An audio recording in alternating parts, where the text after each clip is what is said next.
For the past 3 years, IBKR individual clients averaged 24.3% annually, beating the S&P 500's 23.1%. Lower costs and 170 plus global markets matter. Interactive Brokers, member SIPC. Visit ibkr.com/performance.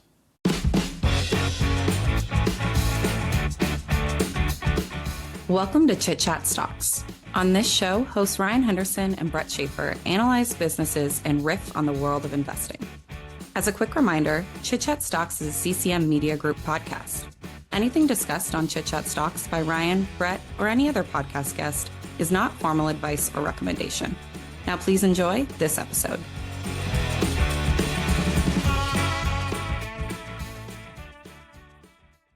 Welcome into the Chit Chat Stocks podcast, a podcast to help you find your next great investment. My name is Brett Schaefer, and I am joined by my co-host Ryan Henderson. Today, on our Wednesday episode, we are bringing you another Ryan research episode, and we are discussing Copart, a potential fallen angel.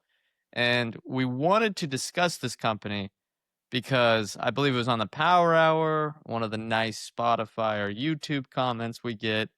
We were told that we misunderstand Copart because we made a offhand comment on the Power Hour. So we wanted to fix that and do some real due diligence on this stock. Well, at least Ryan did. I'm going to ask him questions about the business. But before we get started, remember to give us a review on Spotify, Apple Podcast, or subscribe on YouTube so you never miss an episode, and subscribe to the newsletter to join our podcast chat community and get more stock analysis. The link for that is in the show notes. Ryan, let's get into Copart. You have a quote from here from a hedge fund, I believe. Yes. And that's going to lead right into it. Yeah. So whether or not you're familiar with Copart, the stock is down, I believe, more than 50% from highs. And that's part of what inspired me to research this. And as I was looking into Copart, I found this write-up from Srikanth Viswanathan. Apologies if I'm pronouncing that wrong, but it was his SVN Capital is his fund. I've actually interviewed him a while back. I can't remember where, but in his 2025 investor letter, he wrote about Copart, and he's been a long-time shareholder. He says, "My long-term optimism is unchanged. Copart still enjoys a wide moat built on its real estate footprint, nearly 19,000 acres of owned or controlled land, its dense buyer-seller network, more than 750,000 members across 170 countries, and its proprietary auction technology called VB3, all supported by a fortress balance sheet with no net debt. Management and directors own meaningful stock and have a long history of rational capital allocation, including an open-ended share repurchase authorization." It's a good summary for what we're about to discuss. We're going to get into the actual business model. I think that will be the bulk of the show today because it's not that intuitive, but I'll leave it there. I guess I'll maybe ask you a question, Brett. How much did you know about Copart prior to doing this episode? I knew that they owned the land because that's what everyone quips and says in their 30-second elevator pitch, and that gives them the advantage. I know that they have some sort of junkyards, or they have a better business term for that, which you get into. That I thought it was funny reading your notes, and that I guess the analogy I had in my head is it's similar to waste management or airports, where in a metro area, citizens don't want a million of these, and the scarcity gives you kind of an advantage. And that's all I know. Yeah, and Copart, the founder, Willis Johnson, we'll get into this history throughout the show, but he wrote a book, I believe it's called Junk to Gold, is the title. Maybe you can fact check me there, Brett, on basically how he built the business. And I have found that typically when a founder writes a book about how they built a business, it tends to lead to more investor enthusiasm, which I think is why Copart has sort of been a value investor darling, that plus exceptional returns for the better part of 20 years. But before we dive into the business, how I got interested in this to begin with is it's a fallen angel. This was one, I just mentioned it, a lot of value investors loved. It has long time been lauded as one of those great long-term compounders that dominates an industry everyone else overlooks. And it's kind of one of those business models you don't really think about, or maybe you don't even know exists. But investors loved it for good reason, and they were rewarded with a consistently above market multiple. Since the 1994 IPO, they have generated more than an 18,000% total return, and that is after this recent drawdown getting cut in half. So that comes out to more than a 17% annual return. Spectacular results if you've owned shares over that time. But as with seemingly every non-AI infrastructure stock at this time, shares of Copart have plummeted over the last couple of years. Shares are now down 56% from highs, largest drawdown in more than 20 years. I admit I'm somewhat new to Copart. I know there's shareholders that have been in this one for quite a while. I didn't start by reading the book first. I started because it looks really cheap and it's got some fantastic fundamentals. And the name of the book is Junk to Gold, as you mentioned, Ryan. So anyone that wants to look that up, I'm sure it's quite good. A lot of people have recommended it. And who knows, maybe Copart can be an AI stock. If Caterpillar is going up 5x as an AI stock, who knows, maybe Copart in the future could be as well. I don't see it yet, but maybe there's a world in which it's possible. Yeah, we will see. We will see. All right, let's get on to the next topic here. Where does Copart fit in the auto industry? Talk about their customers, suppliers, where they fit in this ecosystem, and how the business model essentially works from customer to sale, buying and selling used or not used vehicles, total vehicles. Yeah, I'm going to spend some time on this part because I don't think it's a business model that people are that familiar with. So the easiest way to explain the business is to give an example of a typical transaction. So imagine you're driving and you get in an accident. Let's assume you're insured, and just for example purposes, let's assume you're fine. You're able to walk away. You're okay. But your car took some pretty serious damage. What would happen after that? Well, first of all, be safe, pull off the road, call the police. But the next thing you'll want to do is take pictures of everything and file an insurance claim. Your insurance company will then arrange to tow the car to an improved collision repair shop or temporary storage lot, usually.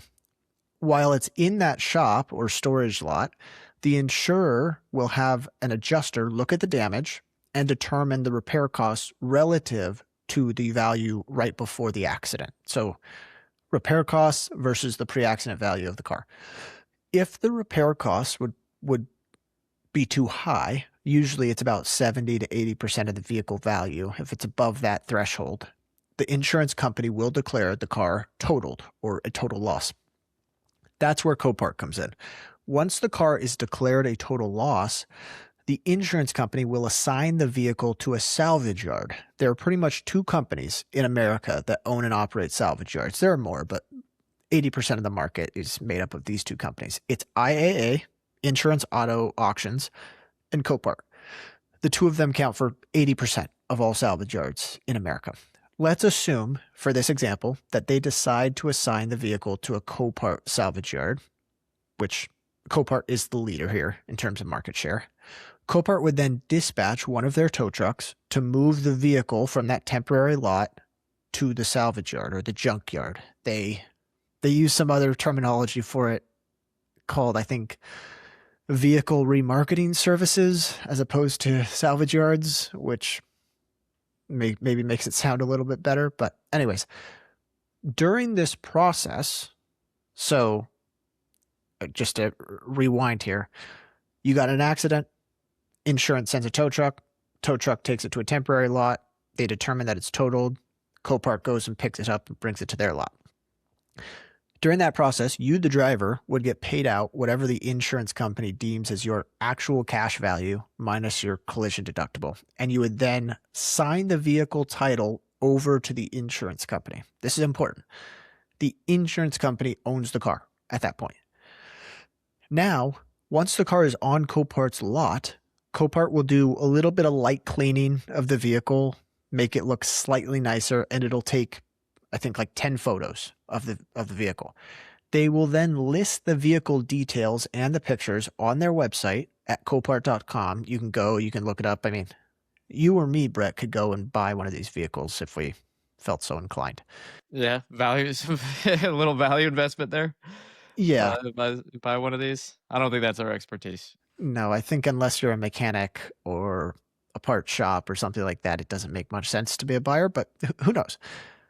Once it's on Copart.com, they conduct an online auction for the car. There will be a bunch of potential buyers bidding on that vehicle. So I've got a picture here of Copart.com. I can already see 10 vehicles. Maybe they look okay on the surface, but there's something wrong. Some of them are totally damaged, but maybe there's something wrong and it's total on the inside. The buyers, which typically include dismantlers, rebuilders, scrap dealers, and often it's international buyers too, by the way. So like if I am in Brazil and my labor is much cheaper to reservice a vehicle and I can sell it for more elsewhere, all of a sudden you potentially have higher margin than a US scrap shop, if that makes sense. Does that kind of geography arbitrage make sense? Yeah, I mean, especially if there's import restrictions for new vehicles in certain markets. Yeah, it can add help there, and especially in areas with lower income per capita. I think it makes sense. Yeah.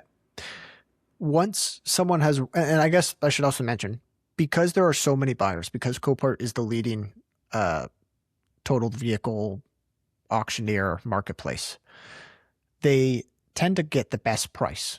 Their vehicle sales price is higher than you'll see on IAA or any other service.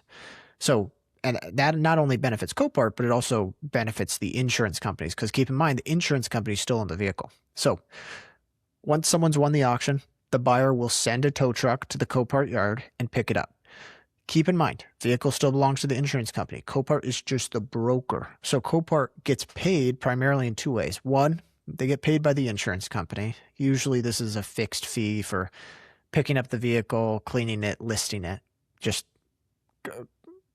it's not that meaningful, but it'll sometimes account for 1% to 2% of the vehicle's overall sales price on average. Two, they charge the buyer a commission. So when they buy, like, let's say that scrapyard or the dismantler buys a vehicle, usually, depending on the vehicle's price, 10 to 15% of that vehicle price will get paid out to Copart. And again, there's kind of different tier structures depending on the customer you are, depending on the average, cost, depending on how much vehicles you're buying. Maybe you're buying volume, like a whole fleet or something. Those sales commissions account for 85% of Copart's revenue. So that's the bulk of the business, is commissions from the buyers.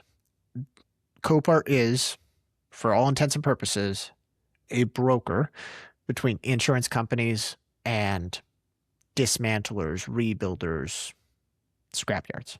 So you may have or may not have mentioned the land advantage yet, but are they actually holding the cars on the balance sheet, or is this part of the capital light model we discussed pre-episode where they don't have to have this as inventory, or does it cycle through quickly? How does that work? They hold the cars on their land, but they don't purchase the cars at any point. Remember, the insurance company still owns it. So the car is not on, maybe there's certain cases where they pick it up, but for the most part, it's the insurance company that still owns the car. So the cars are not on the balance sheet, no. But the land, they own the land, and there's probably some maintenance CapEx that's required for the land. But at the end of the day, these are largely just big, massive dirt or paved lots with a bunch of cars on them.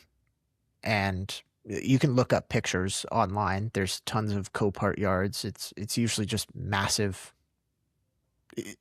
Junkyards is that's different, right? That's a different. There are different sort of junkyards. It's really not a junkyard.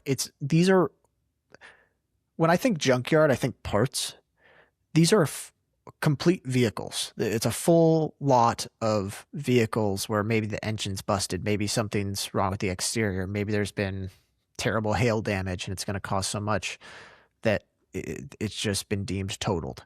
So just think basically owned parking lots that they are storing vehicles on behalf of insurance companies and they're selling them in the process. Their goal is to find a buyer as soon as they can, so they can turn them over more and more. Yeah, I'm looking at the locations in our hometown of Seattle, and both locations in the north and south side are well outside of the metro area. So these aren't going to be in the middle of city centers, obviously, but they're even going to be well outside of kind of the suburb limit. Kind of look at a typical United States city. Let's move on to the next section, though. What does the competition look like? Who is IAA? Take us through how this turned into a nice duopoly industry. The junkyard or salvage yard market, which the participants call the vehicle remarketing industry, is dominated almost entirely by two companies, Copart and IAA. I kind of mentioned this earlier. Unlike Copart, though, which was basically built from the ground up, one salvage yard at a time by Willis Johnson, and we can talk more on the history in a sec. IAA was founded as a roll-up of a bunch of different smaller salvage yards in 1982, which is actually the same year that Copart was founded, kind of funny enough. But since then, IAA has kind of been tossed around. They went public in 1991, so rolled up in 82, public in 91, taken private in 2005, went public again in 2019, and then was acquired by Ritchie Bros for $7.3 billion in 2023. So it is now a part of RB Global, which is a public company. They are an auctioneering business, and I think the majority of the business, I believe, is IAA at this point, that focuses on vehicles and other heavy equipment too. So I think they seem like sort of a natural fit here as an acquirer. We can actually compare the two companies fairly closely because they're both publicly traded, and there is some segment level data that RB Global spits out. But right now, Copart is still larger. They process about 4 million vehicles annually, or 50% of the market share, while IAA processes 2.5 million vehicles, about 35% market share. So Copart is the largest, but IAA has actually been gaining share over the last 5 years. That's the big reason why we've seen Copart's drawdown for the most part, I think. IAA is gaining share. For 40 years, Copart was the share taker. So it feels like maybe the thesis is breaking, and I think people are worried about that. But before we talk sort of what's happening lately, I want to address why this became a duopoly in the first place, and why Copart specifically has become a 50% market share player, because that's a massive dominance in an industry.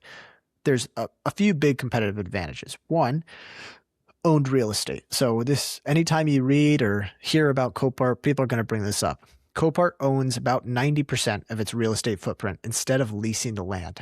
And this is one of those things where if you were thinking 2 quarters out, or if you were a roll up, you probably wouldn't choose to do this. You'd probably choose to go with the lower cost option and lease it. But if you're thinking 20 years out, and you're an owner operator like Willis Johnson was, this is the strategy you would do. And it sounds kind of simple. They own it instead of leasing it, but this is actually a pretty massive cost advantage for Copart. Copart owns about 20,000 acres of land, which is equivalent to 240 salvage yards for them. If they leased the land, the landlord or the property owner could consistently increase costs, obviously, which if you have tons of vehicles sitting on a lot for months awaiting title clearance, that can be an issue. So that's a big cost advantage for Copart. They don't have to deal with price hikes from a property owner. They own the land, and a lot of the land is, totally paid for. The other element here is most people don't want a junkyard or a salvage yard in their neighborhood. So it's the NIMBY effect, not in my backyard. This makes it pretty difficult to replicate the footprint that Copart has to be able to purchase these big lots and set it up inside a community. I think most people would have some pushback with that. Does it kind of make sense, the real estate advantage here, how it creates a cost and ultimately margin benefit for Copart? Sure. Definitely does. I think another factor, because I was looking at, and maybe the locations in other cities are closer to the city center, but it wouldn't be technically that difficult to get cheaper land outside of the city. But if you already have one big one in an area, say north or south, depending on how your city's mixed, maybe you have one kind of outside in all four directions for a different city shape.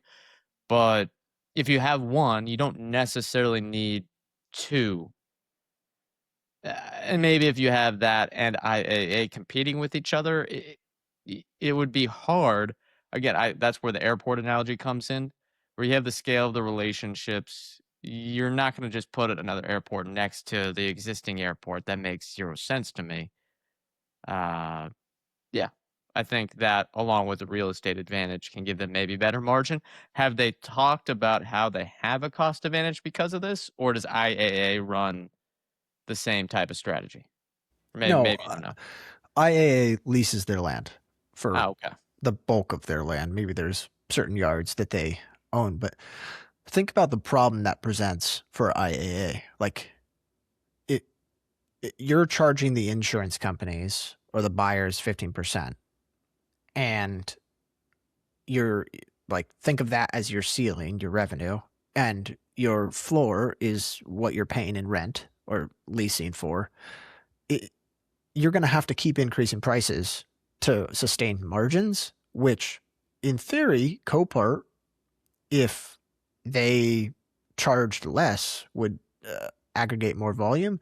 But instead, Copart is actually commanding higher prices and just basically doubling the profit margins for compared to IAA. So it could either be, I think if Copart wanted to, they could reduce what they're charging, both on the fixed fees and maybe in the commission structure, but they don't need to be compatible, in my opinion. So that's one big advantage for them. The second one is the network effect. So Copart spent decades pioneering the digital salvage vehicle auction. They are now on their third iteration of this tech, which they call VB3, virtual bidding, third generation. VB3 is home to 750,000 registered buyers across more than 190 countries. Keep in mind, not just U.S. business. So vehicle from Brazil or vehicle in the U.S. might be more suitable for a Brazilian buyer, that kind of thing. Copart's auction prices are consistently higher than comparable vehicles on IAA because of this massive buyer base. More buyers means more competing bids, which means higher auction prices, which means more revenue per vehicle for the insurer. On the buyer side, they've also developed a bit of a lock-in here. So buyers want access to the most inventory possible, and that's why they go to Copart generally. But the other part is their bid history on Copart creates credit limits, which gives them access to higher value inventory. So Copart's partnered with credit providers that will extend financing to these buyers depending on their sort of credit history with Copart. So there is sort of a buyer lock-in, and then there's obviously the seller lock-in. Sometimes they have even exclusive agreements with insurance companies, which we'll talk about in a sec. Not all of them are exclusive, but they have lock-in on the seller side, lock-in on the buyer side, which creates quite a powerful network effect.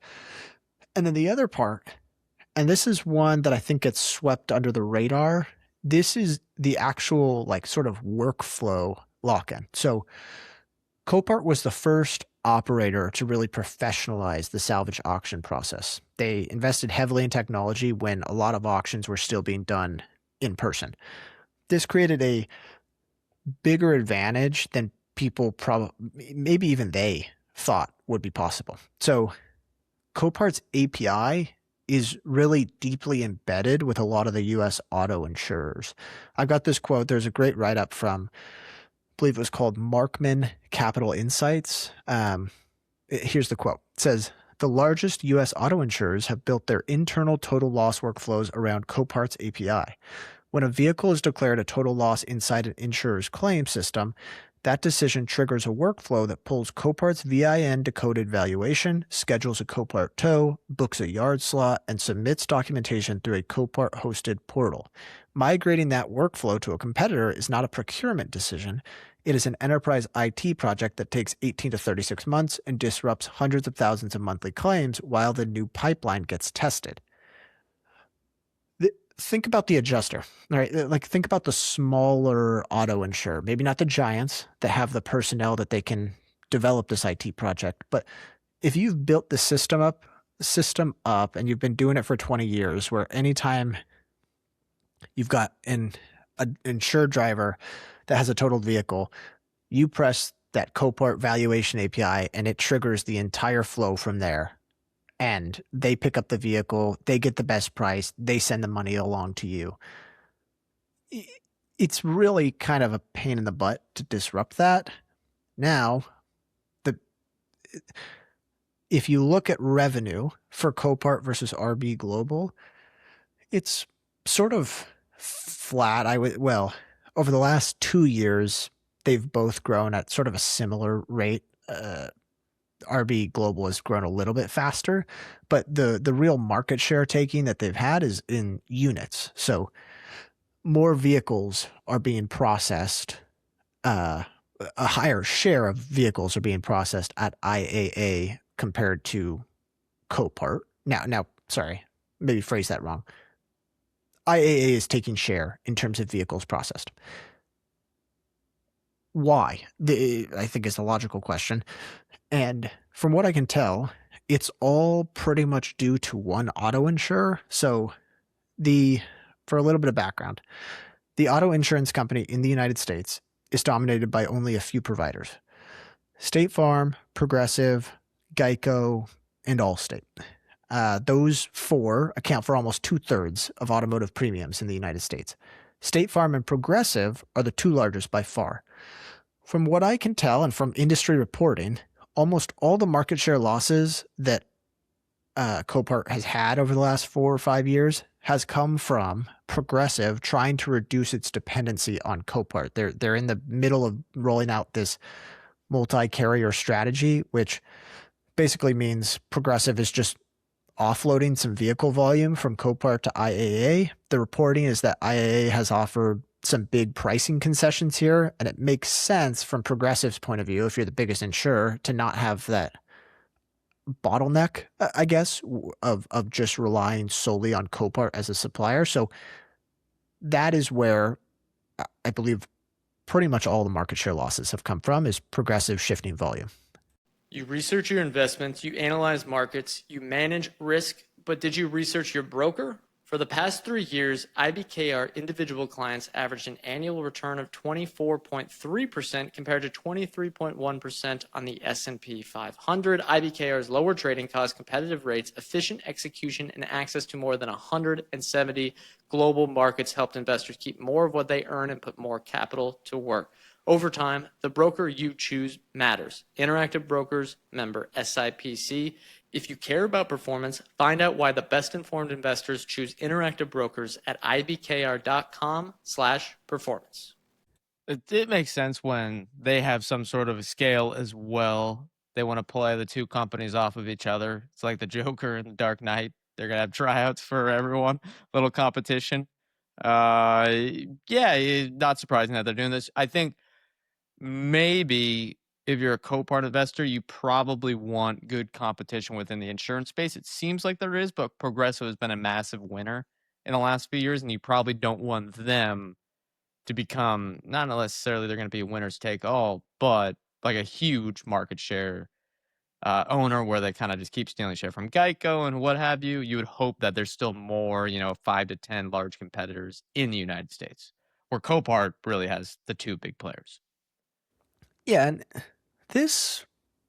what has driven these market share losses, in theory, should flatten out, because if Progressive is trying to reduce dependency on a single player, they don't want to keep shifting more and more volume to IAA, because then they've got dependency on IAA. So that, in theory, that should start to flatten out a little bit, but part of it is shifting volume, but also, you mentioned it, Progressive also taking share, becoming sort of the elephant in the industry in terms of totaled vehicles. And is this the only reason why the stock is down? Because I see, and you can probably, a lot of analysts are looking at this, is the revenue growth chart. We know everyone loves this chart. You don't want a decelerating company. You want an accelerating growth company. And outside of the pandemic, this is the only period the last few quarters where Copart's revenue has been flat to maybe slightly positive to slightly down, essentially flat. They're kind of stagnating. Is there any other reason why the stock has gone down over 50% to, as we'll get into the end here, its cheapest valuation in years? Yeah, totaled vehicles. Totaled vehicles. So total vehicles that have been totaled. The supply of totaled vehicles. Yes. Dropped, I think, 10% relative to 2024, 2025. So there was a major drop. Part of that was, I guess there's less insured drivers on the road. So auto insurance has become unaffordable for a couple million of customers, which, again, I thought you had to have that. Well, that's you just what have to parents have tell it. Sure. But, if people can't afford it or whatever, they aren't necessarily going to stop driving. Yeah, that's fair. That becomes their problem down the road, obviously. But yes, that has been a headwind. And then the other part is less catastrophes. So part of the volume is the situation we described where someone gets in an accident and the vehicle gets pushed to the tow yard. The other part is if you have a hurricane, those vehicles are totaled.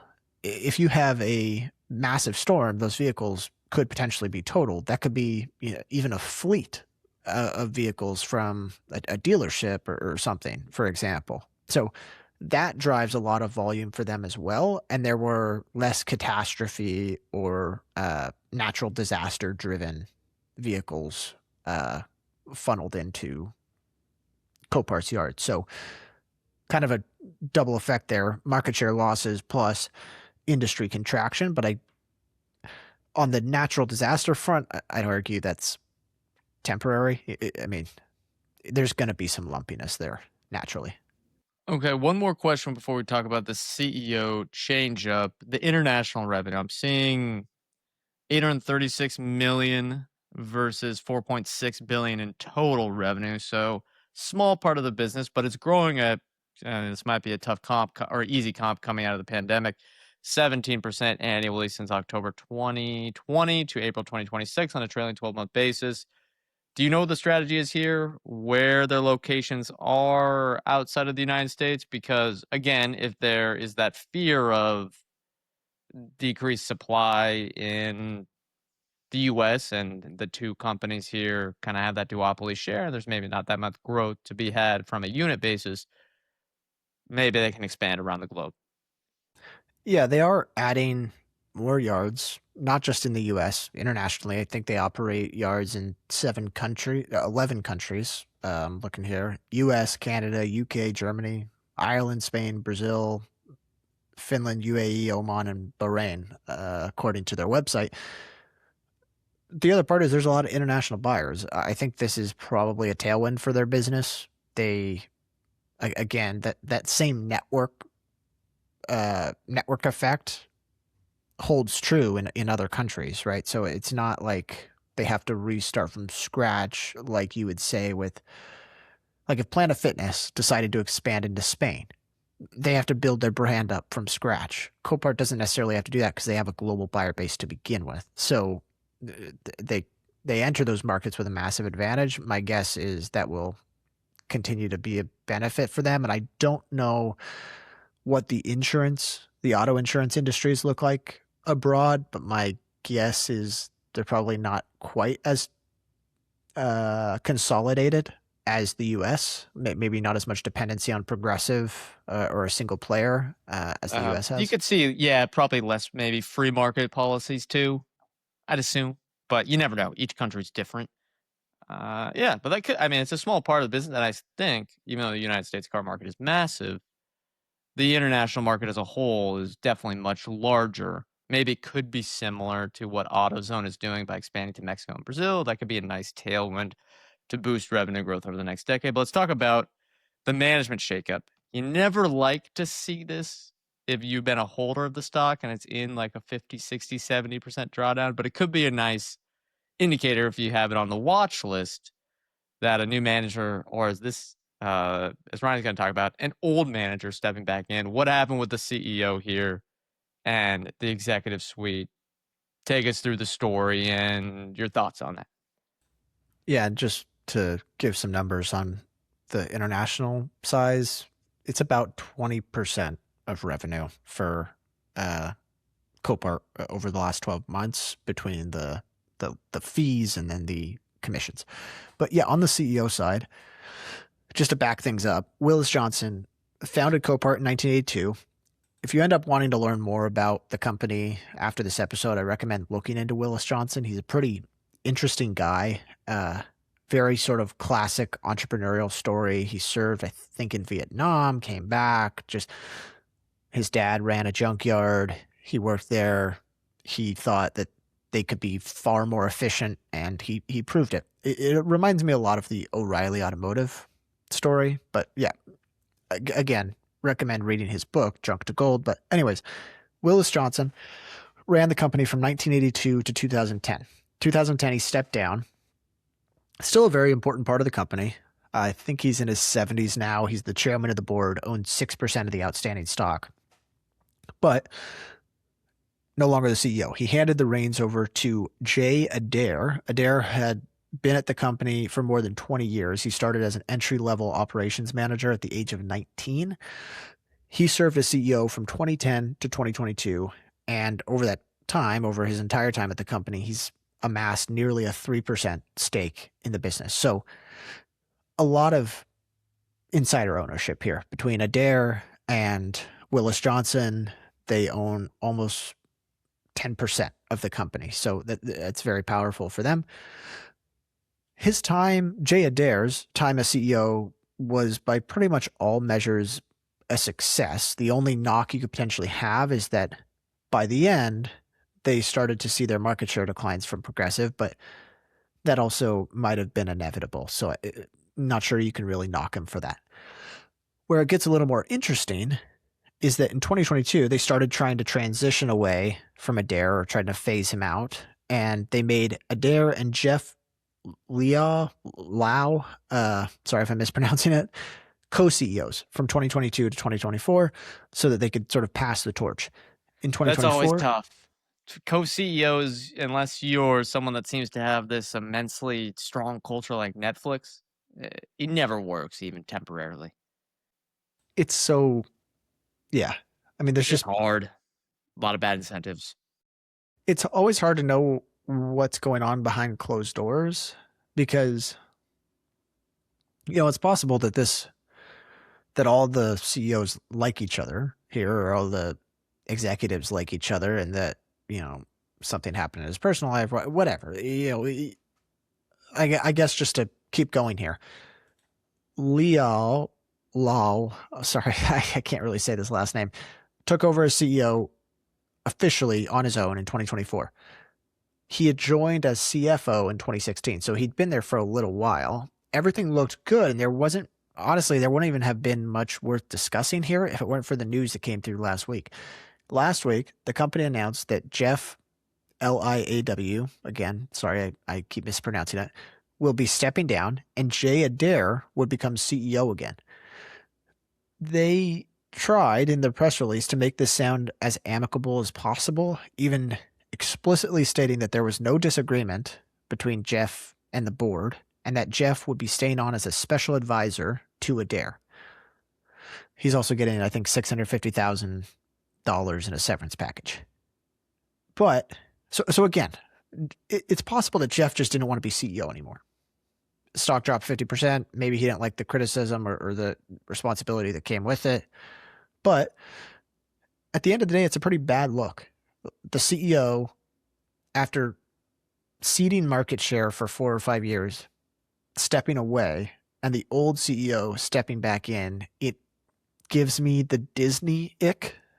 The worries that, like, it's a management team that can't seem to pass on the business gracefully.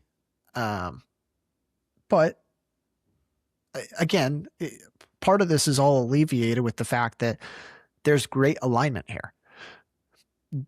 Willis Johnson and Jay Adair have combined like more than $2 billion invested in Copart. They want this business to succeed. Willis Johnson owns 6%, Jay Adair owns 3%, and Adair has proven that he can be effective before. So I don't necessarily know what to think here. And without having context on why he stepped down, I can't really have any strong takeaway, negative or positive.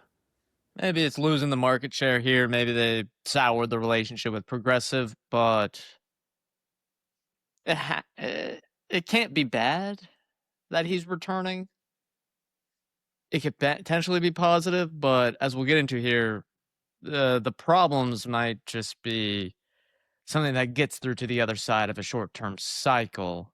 So what is your analysis, Ryan, on the problems of market share losses and the macro? I mean, we can maybe talk about self-driving cars ruining the entire business. Is that the long-term bear thesis 20 years from now?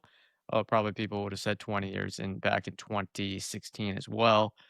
What about Copart's problems? Are they temporary or not? Because that's the big question with the stock. Again, down so much, and we'll talk about the PE's down to 18. Even EBITDA's down to 12. You don't need that much growth here. A little bit of a reversion to the long-term growth of the 5 to 10% level probably gets you a solid return. Yeah. There are... Well, first of all, I'll just say if every vehicle is self-driving, Copart's probably going to be processing a lot less vehicles. That future seems a long ways away, if even feasible at all. For the better part of 40 years, they have had some very helpful structural tailwinds. So, for starters, there are more cars on the road today than there were in 1982, significantly more. And up until really, I'd say the last year or so, cars on the road has gradually increased, and insured drivers on the road has increased as well, in America at least. Typically, it's not a huge, it's not like exponential growth, but it's 1 to 2% gradual increases. The other part that has really helped them, especially over the last decade, is that total loss frequency has risen. Since modern cars are packed with so many sensors and cameras, it doesn't actually, and recalibrating them can apparently be very expensive. It doesn't take as serious of an accident to total a car because the sensors and cameras increase the cost of repair massively. So that's led to insurance companies claiming more cars as totaled and sending more cars to Copart. The same applies for electric vehicles, apparently, as well. It's easier to total an EV than it is to total a older combustion engine vehicle. So all of that has helped. Increasing globalization has helped, with international buyers coming more into the scene, ultimately driving a higher price per vehicle for Copart, which means more money for the insurance companies, more money for Copart, etc. Yet, Copart is reporting its slowest growth in more than a decade. I think we already talked about why this is happening. Partly it's because of the market share losses or progressive shifting volume. But the other part is it's just been a tough year. There's less vehicles going through their system because there's less vehicles being totaled. It's kind of sad to think about this, but if you have a massive natural disaster, that bodes well for Copart in terms of volume. So that's going to hurt them. And it hurt them, I believe, to the tune of like 5%. Like there were, I believe the number was industry vehicles totaled across America was down like 9.8% year over year. Half of that was attributable to natural disasters. The other part was attributable, I guess, to less insured drivers on the road. So I think there is obvious lumpiness in terms of volumes, but my guess would be that 5 years from now, there will be more vehicles that are totaled than this year. So if you're long Copart, you're long tornadoes, hurricanes, and earthquakes, Yeah, in a sense. I guess. I So just mean those that. do occur. I mean, there are long year to year, but as Buffett does with the Berkshire uh, natural disaster insurance and the long-term reinsurance there, some years will be bad, some years will be good. In their sense, it's the opposite, where there'll be 1 year, well, there's a bad earthquake for an area they're covering, but for Copart, there might be 1 year where it's super tame in their areas. Other years, it's not. Yeah, and the other part to think about is like the more automated that the car manufacturing process gets, the more like the higher the loss frequency will be. Because like say Toyota is able to keep driving down costs, it's able to continue to become more and more efficient on the assembly line. That means, okay, they've got all the sensors, cameras calibrated in place, all of that stuff, done by robots. It doesn't cost them much. They can sell the vehicle, a more valuable vehicle, for less in theory. Repairing the vehicle still costs a lot of money. So it's going to keep driving up the loss frequency. I think that tailwind will persist. My guess is that the last 10 years of loss frequencies increasing, it is going to persist over the next 10, especially with electric vehicles. Okay, let's get to the last two sections. We're going to talk valuation, capital allocation, kind of capital returns here, and then get to your investment decision. Valuation. I'm seeing here at our friends at Fiscal.ai. As everyone knows, use our link, fiscal.ai/chitchat. Get a 15% off any paid plan. Check it out. The link is in the show notes. The EV to EBIT, as of when you made the screenshot, I'm assuming either within a couple of days of recording. This is being recorded on July 1st. So if anything radically changes, I don't think it will, but it's at an EV to EBIT of 13. So tell us why it's gone from historically upwards of 30 down to well below that. Yeah, and it's up slightly today, but still, yeah, EV to EBIT, basically 13. So let's go through the numbers. Over the last 12 months, Copart generated $1.4 billion in net operating profits after taxes. That's roughly equivalent to their free cash flow. Free cash flow is slightly lower, but they currently trade at a $26 billion market cap and a $22 billion enterprise value. So they've got a really clean balance sheet, actually, $4.2 billion in just pure cash with no long-term debt whatsoever. So very, very, very clean. The enterprise value to NOPAT, net operating profit after taxes, which I think is a fair valuation metric to use, stands at just under 16 times. Now, there could be some interest income as well, because they've got $4.2 billion on the balance sheet, so maybe you could use net income. But let's assume mid-teens earnings multiple or lower. The only reason I didn't include the interest income is because they are starting to use that cash balance. So this is their cheapest valuation in pretty much a decade. Management has responded to the drawdown by spending a ton of money on buybacks. So I've got a free cash flow versus buybacks chart here, and basically they are opportunistic share repurchasers. So they wait for the right time and then they plow money into the buybacks. There has been basically no repurchases for 40 quarters until the last 2 quarters. In the last 2 quarters, they spent $1.6 billion on buybacks. Keep in mind that so 6 months, they bought back more than 4% of their stock. They reduced their shares outstanding by 4% just last quarter. So they are getting very, very aggressive. The question here as to whether or not the investment will work is, do you believe Copart will be processing more vehicles in 5 years? I think if you believe the answer is yes to that question, you probably generate good returns from here. And the equation's pretty simple. Vehicle volumes plus higher average selling prices plus margin expansion. Keep in mind the owned real estate has helped with a lot operating leverage. It's again, margins can be lumpy too, but really over the last decade, margins have trended higher. So margins, higher selling prices, higher volumes, plus share repurchases. I think you've got a pretty simple formula for 10% plus profit growth on a per share basis. It's hard. I can't imagine there's going to be more multiple compression if they are growing volumes again. So I would say that probably shakes out to about what your returns would be, unless you get multiple expansion as well.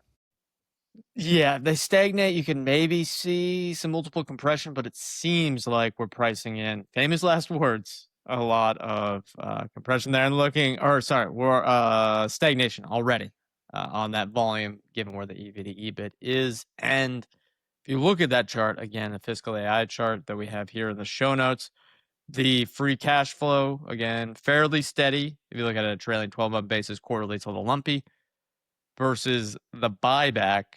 This is one of the most aggressive they've been in history and the most aggressive by far in the last decade. So if you look at the next 5 years, if the multiple doesn't go anywhere, they could probably take shares outstanding down by 20, 30, maybe even higher, 20, 30, 40%, which is not a bad place to be in unless you think the business is totally going to collapse. So Ryan, this is kind of, and we had a show last week talking the same thing, a lot of fallen angels out there or potential falling knives, value traps. There seems to be a lot of potential opportunities of stocks trading at cheap multiples. They've historically been, durable growth compounders. Are you buying shares of Copart? Do you see something in your existing portfolio you could switch out, or is it staying on the watch list for now? Yeah, my only hesitation would be opportunity cost. It just seems like a lot of great companies are trading at attractive valuations at the moment, but I think you get 10% plus annual returns over the next 5-10 years with Copart. I think this makes for a pretty good investment. I will probably buy some shares. To me, the only thing I'd really like is context on why insured drivers are dropping. Is like if that's a headwind that's going to persist, like if auto rates are so unaffordable that just more and more low income consumers are just going to take the risk of being uninsured, that's a real potential problem. But my guess is also that there would be some sort of, I don't know, government step in if that's the case. If more and more drivers on the road are just driving around without insurance, that's a problem. That's a societal problem. So I'd like to know what's going on there, but I think you look at the buyer network. The part that got me the most excited about Copart was actually that little piece about the API, where if you're an adjuster at this insurance company, you're clicking one button and basically, boom, everything else is going through Copart, and you just want the highest price that Copart can get you at their auctions. That to me seems very, very durable over multiple decades, even if Progressive hits the IAA button a couple more times. I think Copart's going to ultimately be just fine. All right. Yeah. I think it's the same for me. I look at my portfolio. I kind of think I see from at least existing holdings, if you're going to replace something, especially with the tax hit you're probably going to have if it's been a winner, you want to have the replacement, in this case being Copart, having a significant better risk reward or higher upside than you believe in your current portfolio. And now, again, it's been slightly painful not being really long the AI trade, but it's been nice the last few weeks, I guess, with some of those stocks falling. Having so many opportunities out there of these falling compounders, it's kind of a problem of too much opportunity if you want to allocate 100% of your portfolio. So, yeah, I think Copart, you probably do significantly better than cash over the long term. especially if they still have good capital allocation. And I guess, you're not locking it in, but I think it's a high chance of 12 to 15% returns over the next decade, unless unless that risk comes to bear of the volume totally collapsing across the industry, or the self-driving truthers material, if what would you call them? The self-driving accelerationists maybe are correct, which I think that's going to be a multi-decade thing. And there's probably still going to be people that want to drive. It's going to be a mixed market. So yeah, I feel like it's fairly low risk at these levels. Famous last words, but maybe if you want to fade us, this is now the best podcast. There is, I guess, a headwind we didn't talk about is like better and better driver assistant technology, potentially reducing the amount of auto crashes. That even if it's not full self-driving, if cars are stopping on their own before hitting a vehicle, that's a headwind to Copart. It's good for society, but a headwind to Copart. Yeah, that is fair. Maybe people getting distracted on phones, people driving high on marijuana, which is been a decade-long trend. Maybe that's a bull thesis for Copart. They have weird incentives, not like they would actually drive that behavior, but some bad outcomes, you crash and total your car, people aren't happy. That's a positive outcome for Copart. That's more volume. What about you? Did this pique your interest? It does.